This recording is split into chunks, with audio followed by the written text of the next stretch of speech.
Ano ang dapat nating panghahawakan dapat humuhugot ng lakas hanggang sa ating pagtanda? Ako po si Father Dion, ang Post-Catholic Chaplain of the Headquarters and Headquarters Support Group, Philippine Army. At ito po ang salita ng Diyos, ang ating gabay.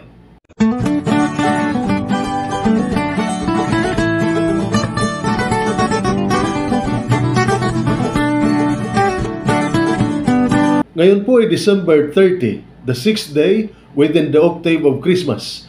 At ang mabuting balita ng Panginoon ayon kay San Lucas. Papuri sa iyo, Panginoon. Naroon din sa templo ang isang propetang babae na ang pangalan ay Ana, anak ni Phanuel na mula sa angkan ni Aser. Siya'y napakatanda na. 7 taon pa lamang silang nagsasama ng kanyang asawa nang siya'y mabiyuda. At ngayoy 84 na taon na. Lagi siya sa templo at araw-gabi sumasamba sa Diyos sa pamamagitan ng pag-aayuno at pananalangin. Lumapit din siya sa kanila ng oras na iyon at nagpasalamat sa Diyos. Nagsalita rin siya tungkol sa sanggol sa lahat na naghihintay sa pagpapalaya ng Diyos sa Jerusalem. Nang may sagawa na nila ang lahat ng ayon sa hiningi ng kautusan ng Panginoon, umuwi na sila sa bayan ng Nazaret sa Galilea. Ang batay lumaking malusog, matalino at kalugod-lugod sa Diyos. Ang mabuting balita ng ating Panginoon. Pinupuri ka namin, Panginoong Hesukristo. Ano ang dapat nating panghahawakan hanggang sa ating pagtanda? Kasabay ng ating pagtanda ay ang unti-unting panghihina at mga karamdaman sa katawan. Kung wala tayong panghahawakan o pinaghuhugutan ng lakas, maaring sa ating pagtanda ay madali tayong mabigo at mawalan ng pag-asa. Sa mga panahong ito, ipinakilala sa atin ang dalawang matandang individual, sina Simeon at Ana, na nananatiling matatag sa kanilang katandaan. Ano po ba ang kanilang sikreto? Una, hindi sila tumigil sa pagpunta sa templo at sa pagsamba sa Panginoon.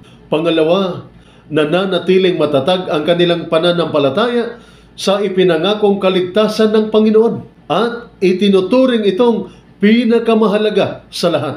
At sa huli, nananatiling may pag-asa sila kahit sa maraming hirap at pagsubok na kanilang pinagdadaanan. Ang tatlong kayamanang ito, pag-ibig, pananampalataya at pag-asa sa Diyos, ang dapat nating hawakan at dito tayo dapat humuhugot ng lakas hanggang sa ating pagtanda. Ito po ang salita ng Diyos, ang ating gabay. Manalangin tayo. Dakilang Ama, sa aming pagdiriwang ng pagsilang ng iyong anak sa Jesucristo, ipinapaalala mo sa amin ang tapat na paglilingkod ni Ana na nagpuri at nagsalita ukol sa sanggol sa lahat ng naghahangad ng kaligtasan ng Jerusalem. Tulad niya, kami bilang mga sundalo ng hugmong sandatahang lakas ng Pilipinas, nagpapanata na maglingkod sa aming bayan at pangalagaan ang aming mga kababayan. Bigyan mo kami ng lakas, tapang at karunungan habang isinasagawa namin ang aming mga tungkulin. Naway makahanap kami ng pag-asa at inspirasyon sa kwento ng mga unang taon ni Jesus at sa biyayang ipinagkaloob mo sa amin. Amen. At sumainyo at sa inyong pamilya ang pagpapala ng makapangyarihang Diyos, Ama, Anak at Espiritu Santo. Amen.